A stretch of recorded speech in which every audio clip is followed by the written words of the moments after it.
1 জুলাই 2024 হতে 30 জুন 2027 পর্যন্ত অর্জিত আয়কে করমুক্ত রাখার প্রস্তাব করা হয়েছে, যথা AI based solution development, software development, blockchain based solution development, robotics process outsourcing.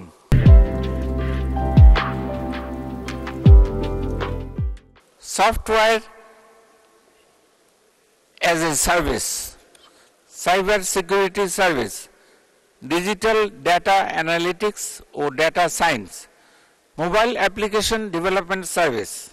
মাননীয় স্পিকার, 2024-25 এবং 2025-26 কর বর্ষের জন্য স্বাভাবিক ব্যক্তি করদাতা ও ফার্মের জন্য নিম্নরূপ কর হার প্রস্তাব করা হয়েছে, যথা প্রস্তাবিত কর ধাপ 3,50,000 টাকা পর্যন্ত, প্রস্তাবিত কর হার 0।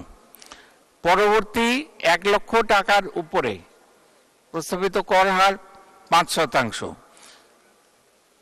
এর পরবর্তী 4 লক্ষ টাকার উপরে প্রস্তাবিত কর হার 10%। পরবর্তী 5 লক্ষ টাকার উপর প্রস্তাবিত কর হার 15%। পরবর্তী 5 লক্ষ টাকার উপর প্রস্তাবিত কর হার 20%। পরবর্তী 20 লক্ষ টাকার উপর প্রস্তাবিত কর হার 25%।